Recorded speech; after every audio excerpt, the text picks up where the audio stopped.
Amb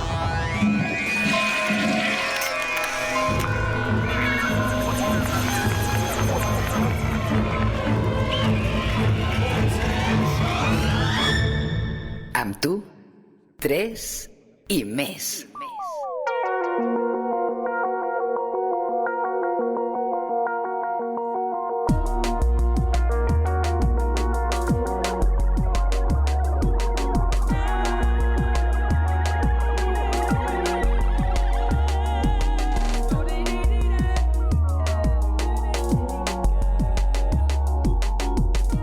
Amb Jordi Villacampa, Eloi Ponce i Jane Maruska.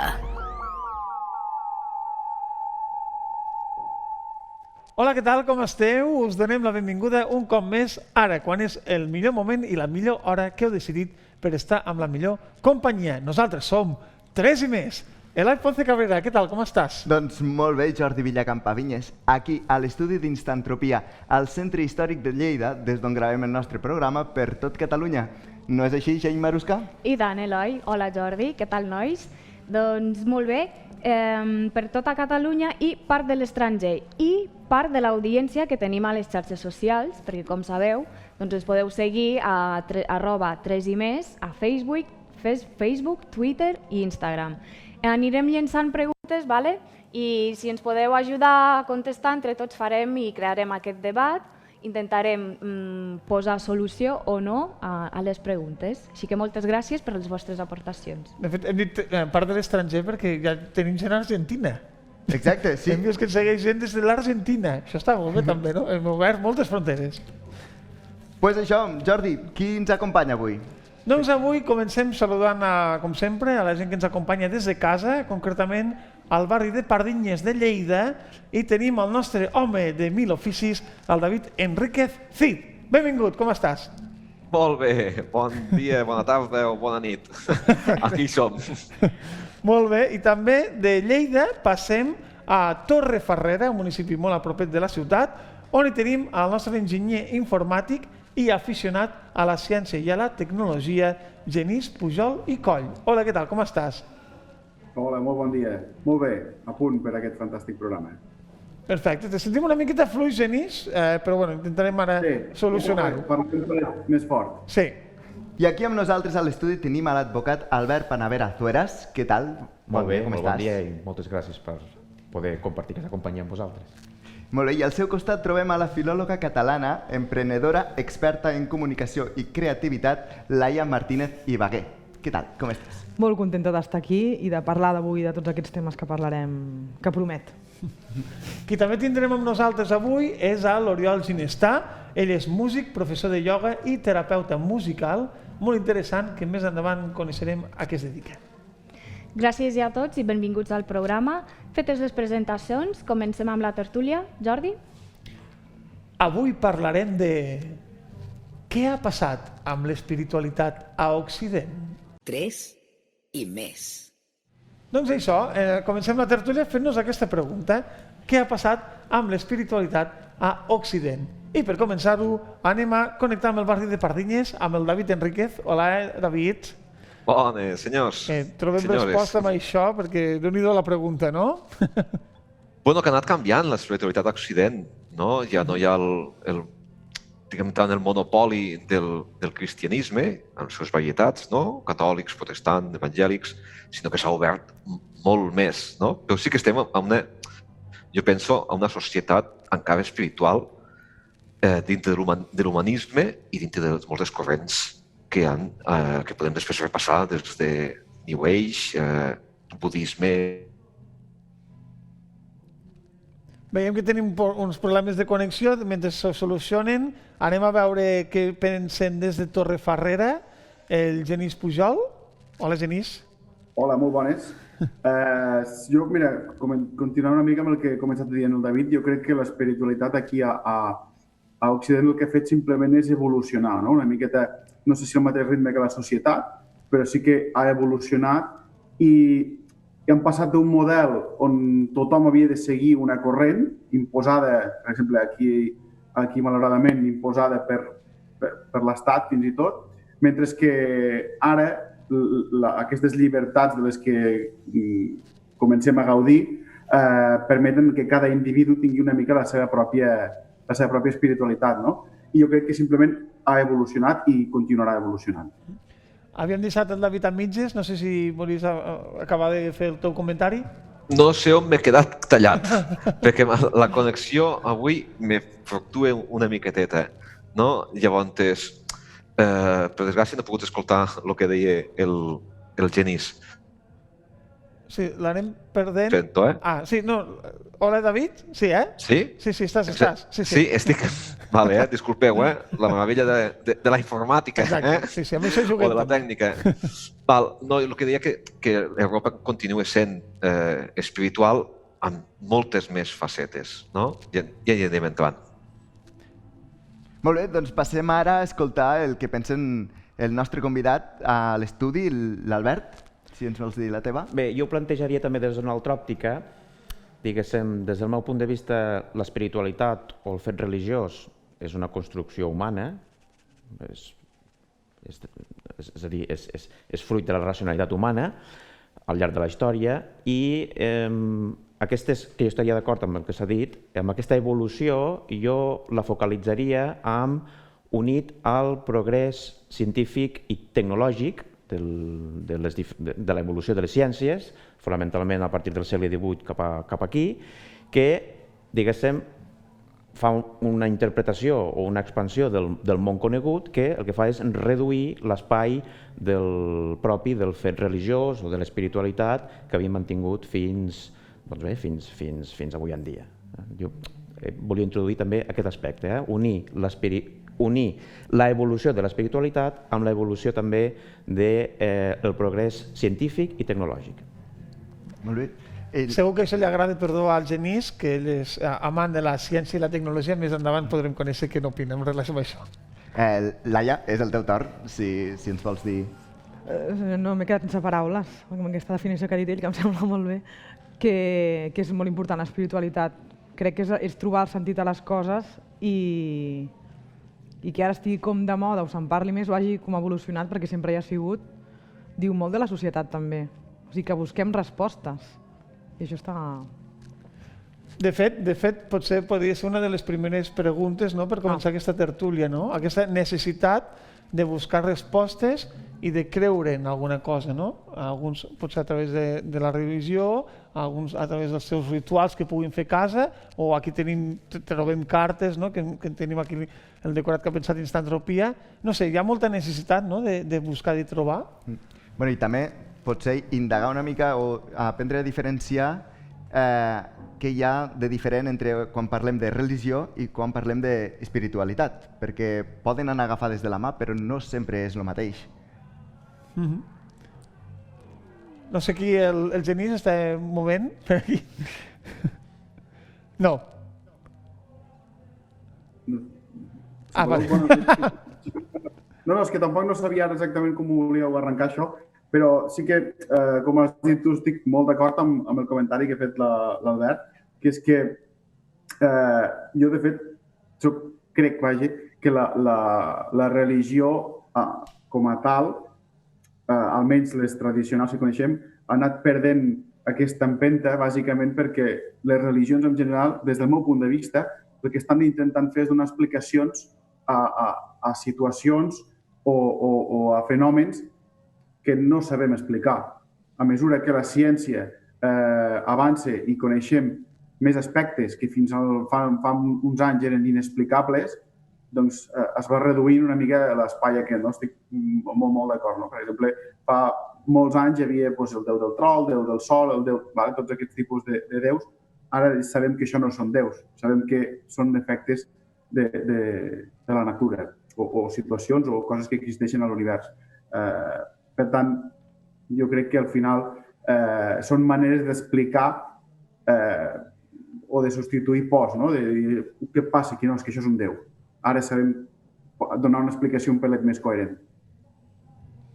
I de déus n'hi ha molts. No sé, l'Albert volia dir... No, per exemple, enllaçant amb el que deia, per posar un exemple, una qüestió que podríem dir recent, doncs, amb la Lluna mateix. La Lluna, que havia estat considerada una divinitat, doncs quan podríem dir que va quedar diguéssim, desmuntada aquesta idea de divinitat, quan els homes, quan la humanitat, determinades persones, dues persones en concret, van posar els peus sobre la Lluna a l'any 69. No? Diguéssim, a través d'aquest progrés científic i tecnològic, diguéssim, es va desmuntar la idea doncs, que la Lluna era una divinitat. Això no vol dir que nosaltres puguem continuar observant la Lluna i puguem continuar despertant sensacions, passions, literatura, música, etc., emmirallats amb la Lluna. No? O com a éssers humans, en el moment en què trepitgem la Lluna i deixa de ser una deïnitat, potser se'ns desperten noves preguntes, com qui va posar la Lluna allà? Per exemple. I a partir d'aquí seguim la nostra recerca en busca de, no sé si una deïtat o té algun altre fet, no? És a dir, el que representa és que el nostre món conegut s'ha ampliat. Món conegut en el sentit de que li sabem donar una explicació, però suposa llavors un nou horitzó, unes noves preguntes, uns nous dubtes i potser uns nous temors. És que el món llunàtic és un gran món, és un món... Has obert aquí... Podem fer una gran expansió. Sí, perquè com deies, hi ha molta literatura al voltant, moltes creences al voltant, no? Coneixent una mica de Laia, crec que també és una mica llunàtica. Jo personalment també ho soc, no? Tinc 2 llibres. Aquí puc aprofitar la falca aquesta, no? Ni més ni menys. No, perquè ens dona molta energia, no? La lluna, i ens pot explicar moltes històries. Però no sé si estem fugint una mica d'estudi o no, Laia? No ho sé, ja. És que som llunàtics, que ens agrada la lluna, que ens agraden els planetes, cap on ho enfoquem, això? Bueno, buscar respostes a fora, no? Saber? Respostes i connexions, no? De fora cap a... O potser a fora veus com un mirall teu, també. També podria ser, no? Amb els planetes i tot això, jo no sóc astròloga ni en sé, però crec que els planetes tenen unes energies que li hem de fer molt de cas. La Lluna ens afecta com a humans, i la resta de planetes també, i les estrelles, i la natura, i... Per tant, estem veient que tenim, per una banda, la creença en déus, no? Que pot anar més relacionada amb alguna cosa un fet més religiós, que tenim per aquí el David, i també aquesta creença, no? En astres, no? Fora del nostre hàbitat natural com és el nostre planeta, doncs, que tenim aquesta necessitat de respostes. Pensava que estàs com apuntant alguna cosa, Eloi? No, bueno, vaig prenent apunts, i un dels apunts que tinc és una de les diferències que hi ha entre religió i espiritualitat, ara que estem parlant de déus, és precisament que la religió no és Déu, sinó que és el dogma o el conjunt de rituals que ens porta a l'adoració d'aquest Déu. En canvi, l'espiritualitat ho és tot. I quan alguna cosa ho és tot, sí que podríem entendre que la mateixa espiritualitat és Déu. A veure, això, si ho ordenem, sí? No sé si el David potser ens podria ajudar. El tenim aquí, que s'està reorganitzant perquè està tenint problemes de connexió. Potser... Ara, David, ens escoltes? Sí? Hola? Sí, t'escoltem. Vale. Bueno, he tingut que canviar de mitjà, Ara ho faig des del telèfon a veure si... Sí, t'escoltem bé. Sí. Sí? Vale. No sé ben bé la pregunta que ha llançat l'Eloi, perquè com heu vist està Sí, estem parlant d'una que... Entre les diferències entre religió i espiritualitat, i una de les que he trobat és que la religió en si no és Déu, i en canvi l'espiritualitat, en el moment en què ho és tot, podríem entendre que sí que ho sigui. Mira, d'espiritualitats n'hi ha moltes i diverses, no? No se centra només en un Déu, no? O una religió monoteïsta, sinó que s'hi havia també una manera de viure una espiritualitat, no? Hi ha moltes maneres de creences o de viure una espiritualitat, no? La que coneixem més tots, perquè les nostres arrels, una d'elles, és aquesta creença en el Déu cristià, no? Hi ha moltes amb la figura de Jesucrist i tot plegat, però hi ha moltes formes espirituals, com el budisme, no? O com aquestes corrents més de New Age que parteixen d'un humanisme, no? Aquesta espiritualitat més humanista, i més de la persona. Sí, has parlat d'aquesta creença en el Déu cristià, però a vegades el que se'm ve al cap és que tenim algunes incongruències, pot ser a nivell social, no? De gent que potser no és massa practicant, no? Però hi ha aquesta missa del gall que hi pugui assistir sempre, no? O no se n'obliden d'anar a beneir la palma. Per tant, no? Se'n recorden com a dies puntuals a l'hora de practicar aquesta creença personal, no? O pot ser molt joves, no? Que diuen, no, jo soc ateu, jo passo de la religió, però portem el nostre penjoll, no? Una creu, no? O tenim aquí una cosa tatuada, no?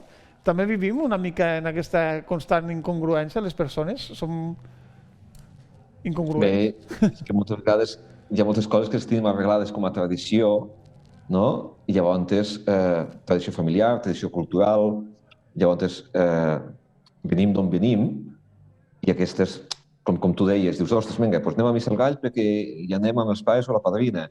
O dius, portem un penjoll perquè sí, puc ser ateu, però no, hi ha aquesta fe, hi ha aquesta espiritualitat, hi ha aquest agafar-se a algo encara que pot ser, no? Doncs no he tingut una catequesi o que li han explicat el què, però fa falta, que dic, la persona humana és espiritual per naturalesa. Llavors s'agafa a una cosa o una altra. Podem dir que tothom és espiritual? Llavors, no? La persona humana és espiritual, tothom? Tothom, sí. Jo considero que sí. Però llavors també hi ha gent que a la mínima que pots proposar un moment més de relax, de connectar amb un mateix, sembla que no, jo passo, jo no, que em fico nerviós, o no? Tots coneixem persones així. Sí, però ell viu l'espiritualitat també com pot, no? Com pot o com vol, no? I llavors, jo crec que no deixa de ser tindre el seu caràcter espiritual, encara que en aquell moment que tu plantegis una dinàmica de relaxació o tal, ho rebutgi, no? Perquè potser no està acostumada i s'ha d'anar a poc a poc, no? Però jo crec que tota persona, tot ésser humà té el seu apartat espiritual. El Genís crec que volia dir alguna cosa? Sí, bueno, que més o menys acabo coincidint una mica amb el David, que el que plantejaves tu, no? Que a vegades sí que hi ha gent que ho rebutja. Jo crec que potser tothom amb més o menys mesures, segurament hi ha gent que viu molt més de forma espiritual la seva vida, hi ha gent que ho viu menys, però és el que deia, no? Que potser si en algun moment es planteja una dinàmica pel tema espiritual, si algú ho rebutja potser el problema és que no s'adequa a la seva manera de veure el món o de viure aquesta espiritualitat. Per exemple, jo no trobo sentit, en el meu cas, anar a missa. Per mi no m'aporta res anar a missa, però en canvi una dinàmica de meditació o certes trobades, temes més humanes, sense tocar tant la religió, doncs sí, m'hi trobo més còmode. Jo crec que si no funciona, una persona ho rebutja, bàsicament és perquè no funciona amb la seva manera de ser o de viure-la. Albert, sembla que... Bueno, des d'aquest punt de vista jo també plantejaria doncs, el fet espiritual, que coincideixo en que tothom en major o menor mesura hi és, el que passa és que llavors a partir d'aquí doncs, podríem fer classificacions pràcticament infinites, no? Però el que reivindicaria és doncs, un exercici en aquest sentit conscient, és a dir, conscient, i rebutjar en aquest sentit, o jo rebutjaria doncs, pràctiques que ens portessin a fetichismes o idees irracionals o idees que ens desconnecten, diguéssim, de la realitat o que ens fan defugir de la realitat i que poden, en aquest cas, considero que són més negatives que no pas positives, no? Per tant, diguéssim, reivindicaria el fet espiritual o el fet religiós, la pràctica, des d'un punt de vista de consciència, és a dir, de ser conscient d'allò que s'està fent i de la finalitat que la persona pretén buscar. I de connexió amb un mateix, també? Sí, creus que això Sí. que la clau seria bàsicament la connexió amb un mateix? Sí, és que en definitiva és a dir, la vida en aquest sentit és intentar buscar la felicitat Però amb un mateix, amb la realitat, amb els altres, amb el món amb el qual ens hem d'interrelacionar, fer-nos compatibles amb la realitat. Fer-nos compatibles amb la realitat. Sí. Que guai la frase. Sí, no. No, interessant que parlaves de treballar des de forma conscient, quan moltes d'aquestes dinàmiques volen treballar també, no? A partir d'arribar a no ser conscient, no? A partir sobrepassar, no? Sortir d'aquest estat conscient que tenim en tot moment, no? No sé si anaves per aquí o potser t'he entès malament, no sé. No, anava en aquest sentit, en el sentit de dir podem elegir, perquè per això estem, per elegir, i a més tota elecció llavors és una renúncia, per això ens obre un altre debat, podem elegir aquesta espiritualitat però que siguem conscients del que ens suposa i no només el fet de dir jo què sé porto un penjoll o adoro un Buda, etc. Simplement dir què comporta això, què em comporta això, com em fa sentir, com em fa compatible amb la realitat. Jo t'ho deia, la de connexió amb un mateix, perquè pot ser que les religions es prengués més com una persona a qui seguir, no? Unes normes que seguir o unes normes morals, molts cops. O potser que, no sé, clar que hi ha gent que creia de veritat o hi creu, però d'altres que ho fan més no com a moda, sinó com a tendència a seguir, no? A qui em referia també. Aquí anava també, sí. Aquesta crec que seria una altra diferència entre religió i espiritualitat, perquè la religió necessita d'una figura que et digui el que has de fer i quins ritus i quines normes has de seguir. I en canvi l'espiritualitat és una cosa pròpia d'un mateix que tu ets el centre i te la construeixes al teu ritme i a la teva manera de ser, buscant al final les teves respostes, sense que algú et digui quines respostes has de buscar, ni com, ni quan, ni amb qui. La vida està bé seriós, no sé si volies fer un apunt al respecte d'aquesta observació que ha fet ara l'Eloi. Bueno, jo crec que no són només normes i regles o tal, no? Perquè al final són persones lliures i dintre de la creença que es vulgui tindre no som com uns ases, no? Que anem tancats així, sinó que hem de ser oberts de ment i la llibertat i la moralitat hi ha una cosa que és la pròpia consciència i per molt que una religió digui quelcom, tu has de ser lliure d'acceptar-ho o no acceptar-ho. Només faltaria, no? El que ens ha de portar una religió o una espiritualitat és a la pròpia llibertat, si no, malament. La llibertat que en parlàvem fa unes setmanes, no? És el que anava a dir, ara enllaçaríem amb el programa que vam emetre fa uns dies. Que si no l'heu escoltat us convidem és el segon capítol, no? El de si la llibertat existeix o només és un miratge, no el segon, no el tercer capítol. Llavors, podríem parlar també, així per obrir un altre meló, de la comercialització de la espiritualitat o també dels símbols religiosos? Per exemple, pregunto, què passaria si de cop anem a un spa i en lloc de trobar-nos budes i sonant músiques que recorden a mantres, ens trobéssim figures de Jesucrist o sonant oracions o músiques que tenim molt associades a l'Església, per exemple? A mi no m'agradaria. Però, en canvi, són símbols religiosos igual. Sí.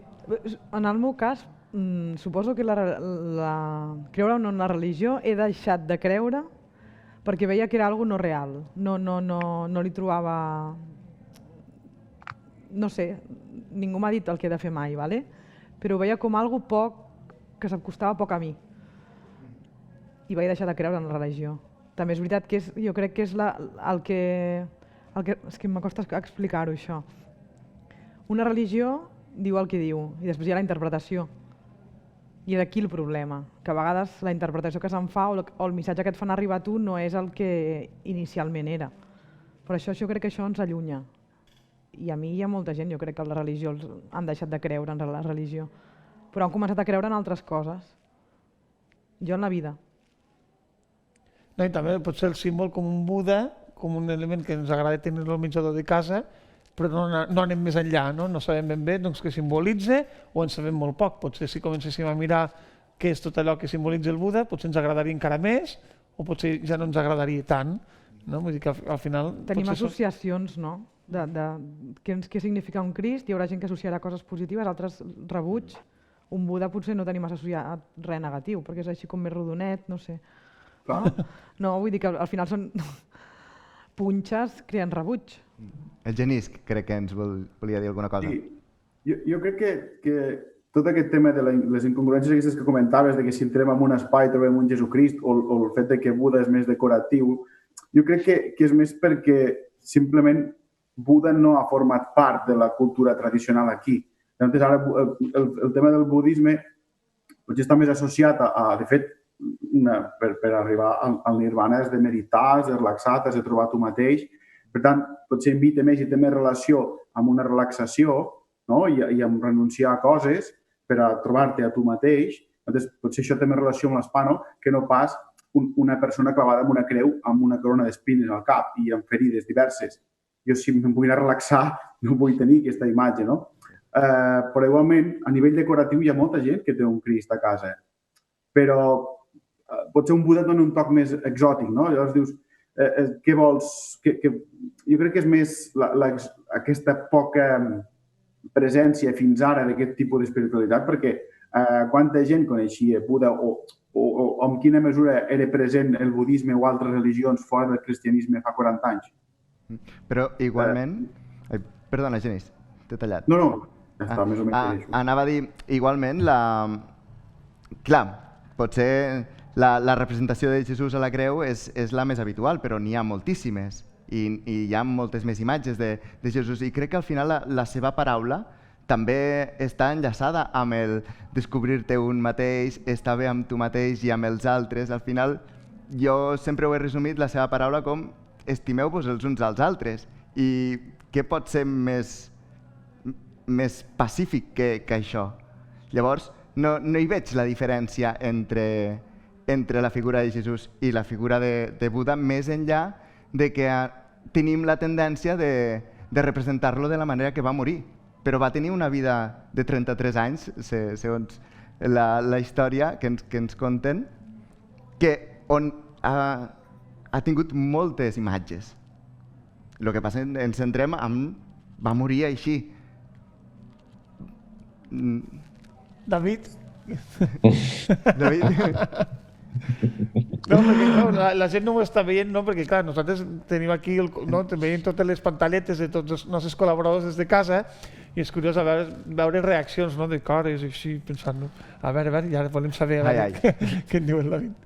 No, mira, contestant una mica a l'Eloi i també al Genís, és clar que hi ha un Jesús i un Crist viu, no? I no totes les imatges que pot haver són des d'una mort i una mort en creu, no? Que va patir. Clar que hi ha imatges dels seus passatges bíblics que pots tindre i que es podien tindre en spa, no? Dius, moltes vegades posem a l'spa aquest Buda, a vegades són tendències, són modes, no? Dius, tens el gatet aquest que et fa el gesto, no? Dius, quin significat té, no? Molta gent el té a casa, crec que és divertit, potser, no? Però... Crec que crida a tenir bona economia a casa, no? O bonança. Està vinculat amb l'economia. No? Amb l'economia. Bueno, si és l'economia... Que lo pongan en la historia de la tienda. Sí. La prosperitat, diria. Sí. Llavors, tornant a lo que comentàvem, que hi ha aquest que és viu i hem d'aprendre molt, que diu, sigueu feliços, no? Estimeu-vos, no? Com que dia Eloi, diu, els uns als altres, i posaria el matís, no? Diu, com jo us he estimat, no? Vull dir, perquè és un exemple, per exemple, Jesucrist, un exemple d'amor, un exemple d'entrega, un exemple de justícia i de pau, no? Que després ha pogut fer moltes lectures i i contestant una mica a la companya, dius, escolta, una cosa és el que és l'església més institucional i una altra cosa és que sigui el que és més una església de base, no? Una església més de carrer, una església que lluita perquè hi hagi un bo social, no? Hi ha Càritas, Mans Unides, gent que estan en països de missió, no només per portar l'Evangeli i tot plegat, sinó per educar, per donar sanitat, no? I per treballar amb els més pobres i més necessitats. Llavors, aquesta església és una església viva, no? I una església que treballa pels altres. Jo personalment me quedo molt més amb aquesta part. Estem arribant als últims minuts de la tertúlia. No sé si algun dels convidats del nostre estudi vol afegir. En aquesta part que enllaço del David hi hauria aquesta pràctica conscient de l'espiritualitat i del fet religiós. I agafant l'exemple que posàveu del gatet oriental, si realment és perquè ens doni bona sort econòmicament, però no fem res de la nostra part perquè aquesta prosperitat ens arribi, per molt que tinguem el gatet, en definitiva, no ens fa tocar de peus a terra i, per tant, és el que deia, això ens fa... És a dir, creure en el gatet, o el fet de tenir el gatet, ens faria incompatibles amb la realitat si no hi posem de la nostra part. Ara, si aquest gatet ens anima que cada dia, quan sortim de casa, doncs actuem en aquest sentit, doncs llavors li podria donar una mínima finalitat al gatet. Ara volia treure el tema, perquè així també parlem una mica per damunt, que per un costat que totes les religions crec que es basen en el mateix. O sigui, totes les religions i les creences porten a unes quantes idees universals. Llavors aquí, després us ensenyo el llibre que he portat, que és molt interessant, però són com les lleis universals de l'univers. O sigui, totes les religions, tota la humanitat al final ja tenen trets en comú i... Que són grans preguntes, en realitat. Sí, sí. I després lligat a la llei de l'atracció, totes aquestes coses, jo crec que en les energies, tots som energia. O sigui, com a humans, si ens mirem amb un microscòpic, som energia. Llavors això ens connecta amb tota la resta, amb la resta de persones, amb la natura, amb l'univers, i aquí hi ha unes... Jo crec que podem influir en com pot ser la nostra vida, però, o sigui, la llei de l'atracció què vol dir? Sentir el que tu vols com vols que tu sigui la teva vida. Llavors, com que tot és energia, pots arribar a viure com tu vols, que cada dia nosaltres vivim com volem, en teoria. Però hi ha com una explicació molt més profunda on tu tens molt més poder i no ets com una víctima. No sé si m'estic explicant o estic liant-la. Jo t'entenc. Sí? La gent l'entén. Digues, la teva gent. Sí, ara quan acabis... Afegeixes, vale. Però amb tota aquesta part de dir pensem, sentim el que volem, què passarà, no és realitat. O sigui, el principal és el sentiment, perquè és el que provoca l'energia. O sigui, sentir. Jo em vull sentir bé, em sentiré bé. No? Jo vull que em toqui la loteria, això no sabem si pot passar, però bueno. Però a partir d'aquí també la persona ha de fer coses, no és només sentir. I això va lligat amb el que estaves dient tu. Perquè tenim una sèrie de... És a dir, vivim en un món on tenim afeccions, és a dir, rebem pressions, rebem condicionants que hem de reaccionar contra ells o a favor d'ells o juntament amb ells. Vull dir, que si ens restem passius, per molt que tinguem la pedra de l'energia, no... I això vull dir-ho també perquè al final hi ha moltes persones que diuen a mi m'agrada el tarot, per exemple, com a eina d'intuïció. O porto un pèndol, eines d'intuïció, per conèixer jo més a mi i connectar. I que et serveixen de plataforma per desenvolupar la intuïció. Que al final això jo crec que va lligat amb la natura, va lligat amb tot, però jo faig coses i no deixo... El lliure arbitri o el... Claro, hi ha molta gent que em diu jo no crec en el tarot perquè no vull que em diguin el que he de fer. Dic, és que a mi tampoc.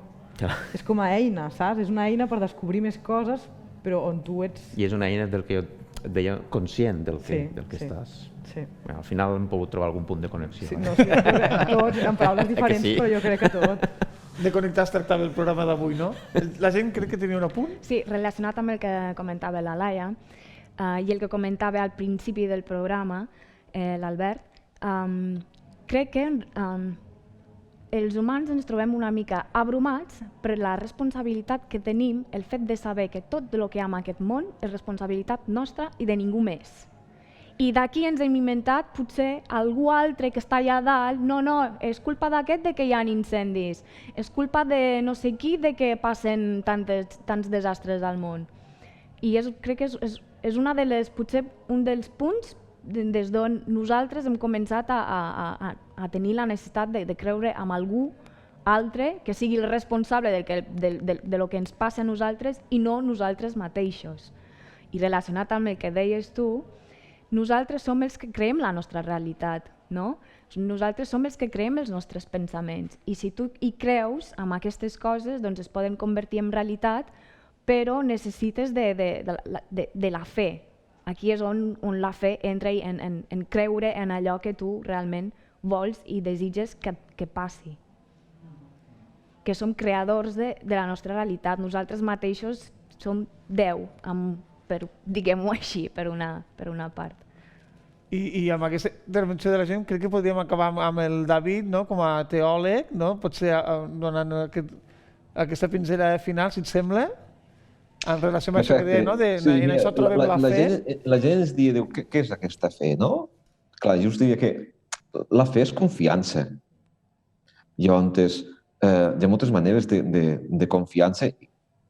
Nosaltres en diem fe, però dius, tu pots confiar en que el pilot de l'avió te porti a casa, no? I tens fe en aquesta persona que pilotarà i pilotarà bé, no? Llavors, també hi havia una cosa que ens comentaven sobre aquesta energia que ens pot transformar o aquesta religiositat, no? Mira,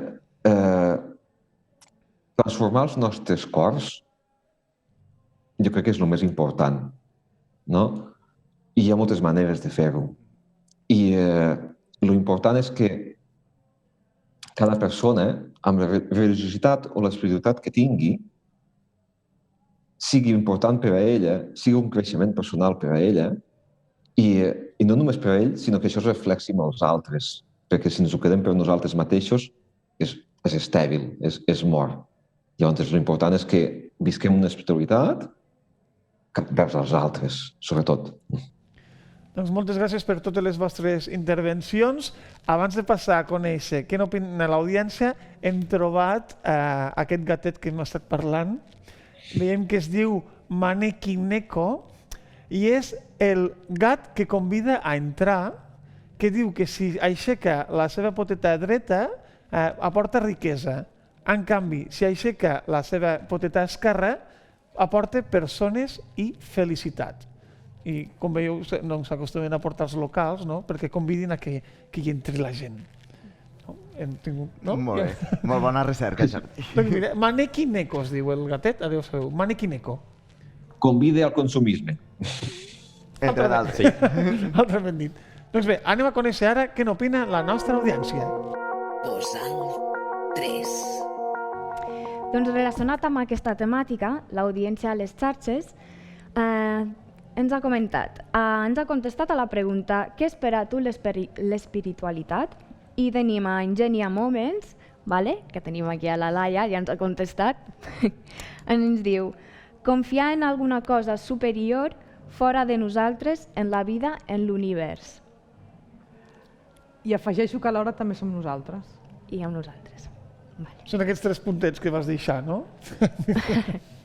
I després una altra aportació de Mangrana Cooperativa, crec que és una revista d'aquí de Lleida, ens ha contestat que per amb ells l'espiritualitat significa amor, amb una paraula, amor. Una mica també relacionat amb el que estava comentant ara el David, no? Amb l'estimar-se i amb la paraula que ha explicat abans l'Eloi. 3 i més enllà. Avui tenim amb nosaltres a l'Oriol Ginestà. Ell és músic, professor de ioga i terapeuta musical. Benvingut, Oriol. Gràcies. L'Oriol recentment ha escrit un llibre, l'ha publicat, titulat Un clar al bosc. Oriol, ens en vols fer 5 cèntims? Bé, doncs és un conte que el principal protagonista és el Kaixo. És un home que s'ha anat a viure al bosc, lluny de tot, i quan vol tornar a comprar i ha de passar per un pont de fusta, es troba un pescador que no el deixa passar i li diu que només podrà passar si contesta 3 preguntes. A través d'aquestes 3 preguntes coneixerem per què Caixo s'ha allunyat de tot i coneixerem el món de les persones amb alta sensibilitat, que és del que va el llibre. Al llarg de la tertúlia hem anat parlant d'espiritualitat, no? De com arribar a fer el nostre viatge interior. Creus llavors que a través dels contes com aquest cadascú dels seus lectors pot fer el seu propi viatge? Sí, i tant. La literatura, la música, l'art en general, jo crec que és una eina molt vàlida per fer un viatge cap a la intimitat, estar amb un mateix, conèixer-se i té l'efecte terapèutic també. Quines vies en recomanes a la gent de peu per poder fer un viatge com el Caixo? Bueno, el Caixo va un viatge bastant profund, però qualsevol petit viatge és bo, ja sigui interior, amb qualsevol eina que t'ajudi a trobar-te, com un viatge exterior, una passejada o un viatge d'altres països. Jo crec que al final el que importa és la mirada, i més que on vas, és més com ho mires, no? Pots moure a prop de casa amb una mirada bonica i descobrir grans coses, o te'n pots anar a l'altra punta del món i anar-hi atabalat i no descobrir res, no? No sé, és una mica més la mirada que no pas on vagis. No sé. I aquest viatge només es pot fer a nivell interior de cadascú? També es pot treballar en parella, en grups, o sempre és millor potser partir des d'un mateix, una mateixa? Home, es fa al mateix temps, no? Crec que hi ha una part del viatge que és interior, intransferible, i després al mateix temps com a societat, com a parelles, com a famílies, com a tribus, doncs també viatgem cap a algun lloc, no? No sé. Això ho vols respectar amb les cançons que prepares? No ho sé, les cançons són una miqueta per... Bueno, el que deia abans, no? Per mi l'art és una eina de la trobada amb un mateix i és una miqueta terapèutic per mi, i suposo que és el que vull fer amb la música. També és un camí que vaig descobrint, no? A veure on me porta. Terapeuta per ell mateix, però també per ajudar a tots aquells que puguem escoltar, que ho farem d'aquí una estona, no? Tens alguna recomanació artística que puguis compartir amb els nostres espectadors? Pues podria recomanar els llibres de Pablo Dors.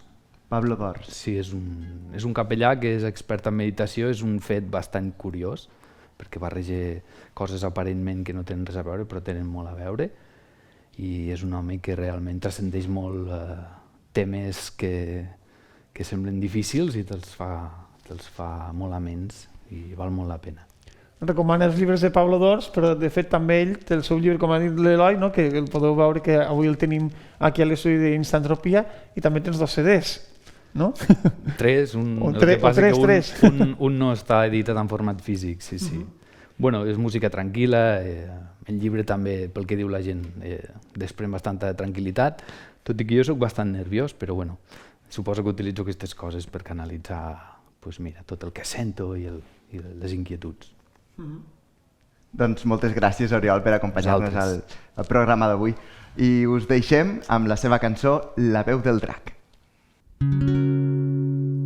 Ja no vull dir res més que els silencis que guardo com un vespre d'estiu a la vora del camí. I no vull anar a cap lloc on l'aire no sigui sempre tan ferestec i suau com llum del dematí. I no vull fer res més que dolces melodies que embriaguen els sentits i alleugen l'esperit. I ja només puc ser un trobador de somnis que sent la veu del drac i canta una cançó. Trai-lara, lara, larara, ira, irarara, trai-lara, lara, ira, irara.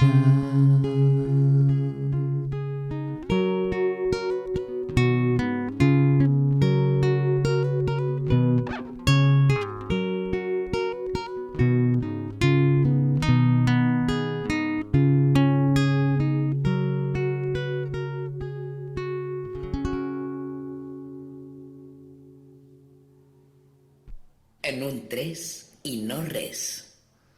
Bones, Oriol, preparat? Preparat. Què és el que mai et canses de fer? Respirar. Manta i peli o prendre alguna amb els amics? Manta i peli. Descriu-te en 3 paraules. No ho sé. Què volies ser de petit? Petit. Ciutat preferida que has visitat últimament? No m'agraden gaire les ciutats. Esmorzar, dinar o sopar? Dinar. Quants idiomes parles? Català, castellà, xapurrejo molt poquet l'anglès i parlo l'idioma de la música. Un famós o celebrity que t'agradaria conèixer? La ètnia. A què et dedicaries si no fossis músic? Escriptor. Les xarxes socials que més utilitzes són? Crec que Instagram. No, YouTube. YouTube. Si poguessis sopar amb un personatge de la història, amb qui seria? Amb Jesús. Has de triar salvar la humanitat o la Terra? Són el mateix. Si tinguessis el poder, què faries desaparèixer d'aquest planeta? No ho sé. Difícil. Analògic o digital? Analògic. Analògic. Viure al camp, ciutat, muntanya o platja? Camp o muntanya. Ens pots recomanar un llibre? Biografia del silenci de Pablo Dors. I la teva frase o lema del dia? Gràcies. Doncs moltes gràcies. Al 3. Doncs relacionat amb aquesta temàtica, anem a veure què és el que recomanen els nostres col·laboradors. Comencem per Genís. Hola. Hola. Molt bons. Des de la meva recomanació serà una mica peculiar perquè dins de l'espiritualitat jo la vic d'una manera no tant potser acadèmica o tant no la vic al dia a dia. I la meva recomanació són 3 pel·lícules, una saga de pel·lícules, que és Kung Fu Panda. Direu, en sèrio? Sí. Kung Fu Panda per diverses coses. Primer, perquè està basat en el Kung Fu. Kung Fu és una disciplina, tota ella, que no només és l'art de la lluita, sinó que també és la vivència general. Val? És tot un. O sigui, hi ha meditació, també hi ha medicina relacionada amb Kung Fu, i això porta una mica a l'espiritualitat. Però a part, les pel·lícules aquestes estan molt ben fetes. De fet, hi ha una llegenda urbana que diu que productors de cine de la Xina, quan van veure aquesta pel·lícula, van dir per què des d'Occident han sigut capaços de fer una pel·lícula que reflecteixi tant l'ànima del Kung Fu que aquí a Xina, que són d'on ha sortit el Kung Fu, no hem sigut capaços de fer.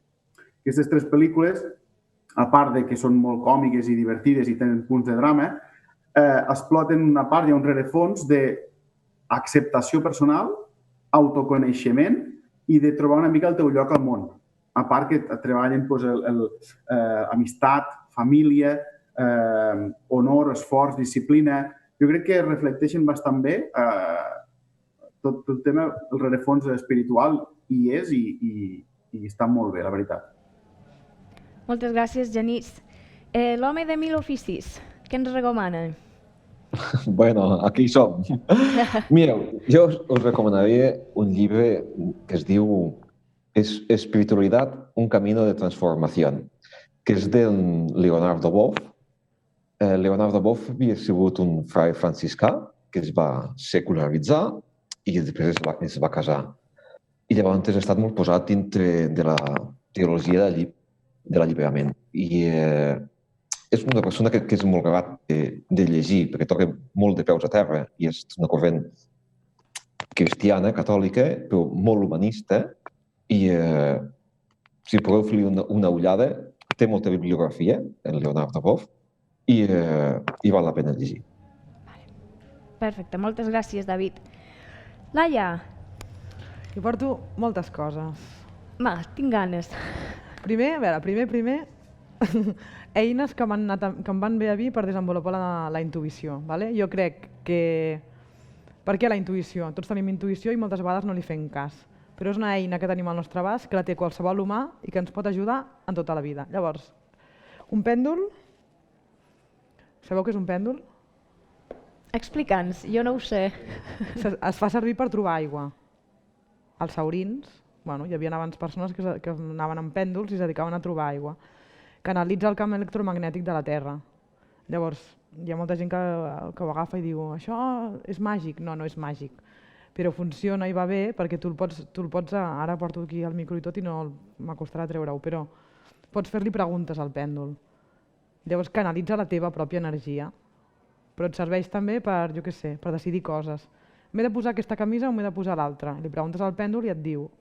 Si li preguntes no serveix per això un pèndol únicament, però bueno. A mi m'han preguntat una vegada quants fills tindria. Un pèndol m'ha dit va bé per ajudar-te. Si donar rodones, si anar recte. Tu li preguntes, avui és el dia que sigui de la setmana, li preguntes al pèndol i et diu la veritat. O sigui, et diu sí o no.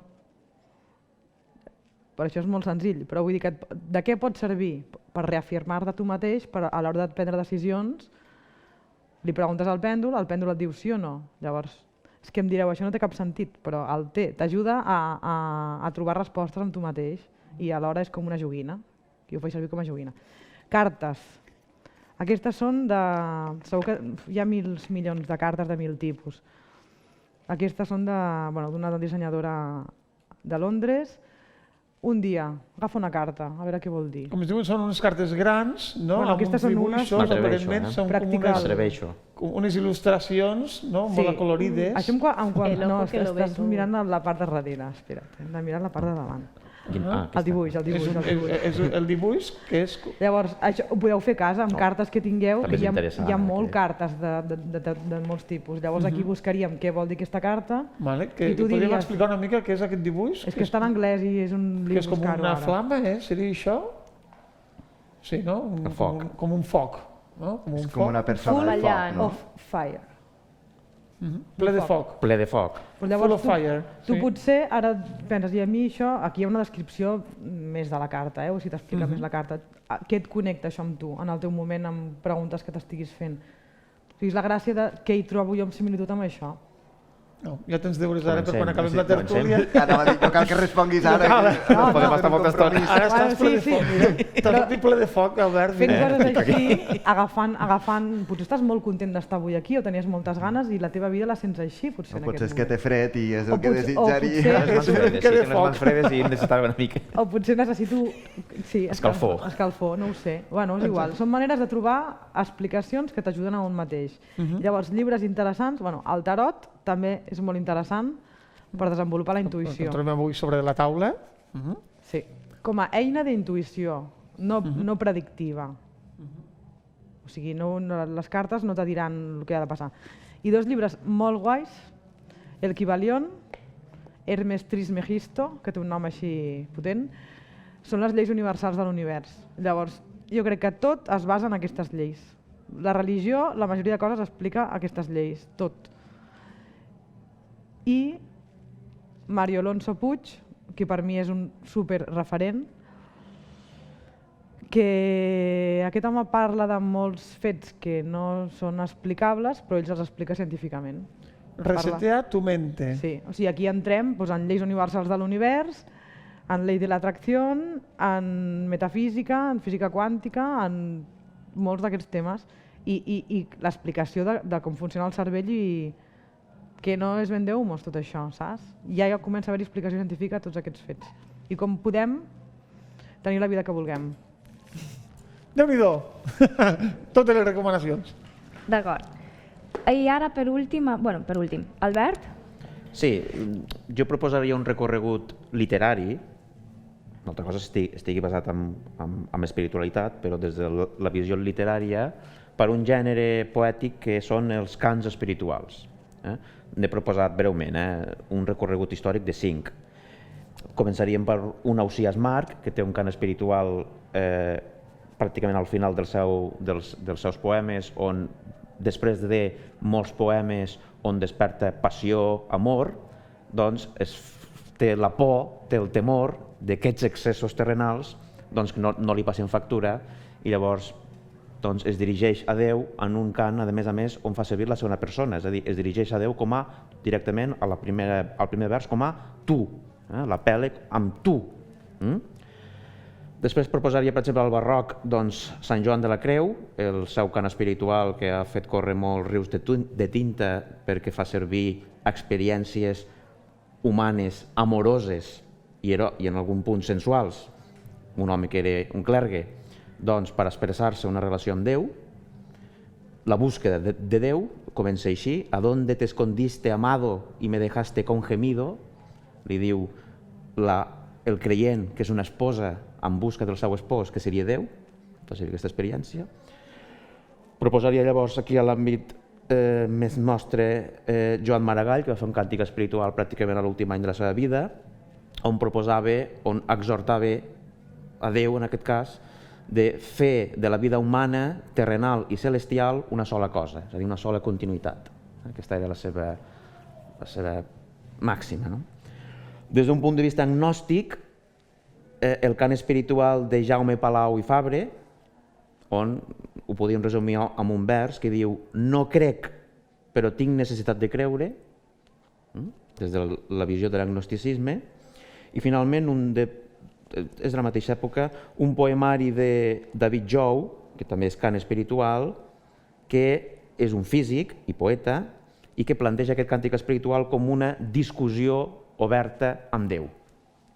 Aquest seria un recorregut de 500 anys, en aquest cas, literari. Que complet. Sí, perquè el càntic espiritual de Sant Joan de la Creu és un llibre des de tindre la tauleta de nit.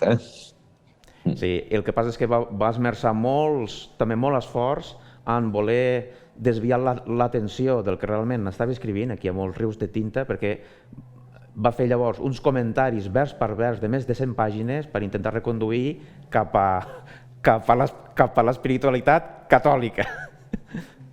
Sí. Que és curiós que el propi autor hagi de fer llavors 100 pàgines explicant vers per vers el que volia dir. Que jo crec que és per desviar l'atenció. Pot ser.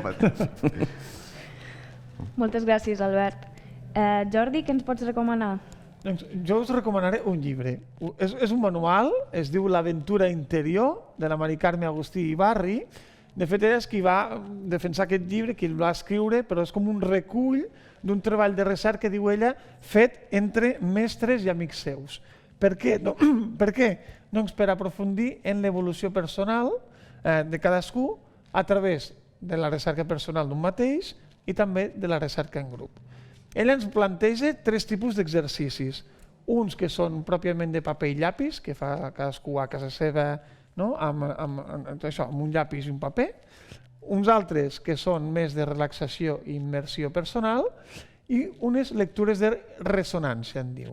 A través de tot això fas com un viatge interior profund, vull dir, no és un viatge que facis en un cap de setmana, són molts exercicis per fer, que t'ajuden per a fer, com diu el llibre, aquesta aventura interior.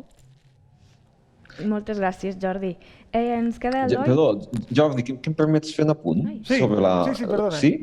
Sí, perquè com que has nombrat la Carme Agustí, deixa'm afegir un llibre més de la Carme Agustí, que malauradament ara fa uns mesos que ens va deixar.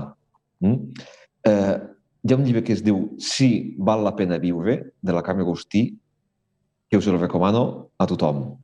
La Carme Agustí és filla de Lleida, ha sigut professora molts anys. Jo vaig tindre el goig de poder tenir-la com a professora i té molt bona pluma. Doncs moltes gràcies, David, per aquest apunt i aquesta segona recomanació. Sí, Jordi, gràcies. Ara Eloi? Sí, jo us porto el llibre El poder de la hora, d'Eckhart Tolle. És un llibre que es presenta com una guia per deixar enrere el nostre fals jo i l'ego i descobrir-nos descobrir la nostra il·luminació espiritual. És un llibre, també, com hem dit, de tauleta de nit, perquè és un llibre que no s'ha de llegir de principi al final, ni no només una vegada, sinó que cada vegada que l'obres i el llegeixes, depèn del teu estat i del teu recorregut i del teu del teu interior trobaràs unes respostes o una interpretació diferent cada cop. I aquesta és la meva recomanació. Jane, si vols compartir la teva. Sí, també un llibre que es diu L'ànima del silenci, per un filòsof de Berguedà que es diu Joaquim Sala. I aquest llibre tracta de les crisis i les contradiccions del món actual a partir de 3 històries molt, molt surrealistes. Només dic això perquè realment són molt surrealistes les històries i estan molt ben contades. I fins aquí la trobada d'avui. Sí, he dit comencem, no, de fet acabem. Acabem la trobada d'avui. Moltes gràcies a tots els nostres col·laboradors del dia, Genís Pujol, David Enríquez, Laia Martínez i Albert Panavera. Moltes gràcies i també moltíssimes gràcies a tot l'equip tècnic i humà que fa possible el nostre programa. Gràcies a tothom que també ens segueix des de casa i a la gent de les xarxes. Gràcies i fins aviat. Així que fins aquí 15 dies. Adeu. Adeu.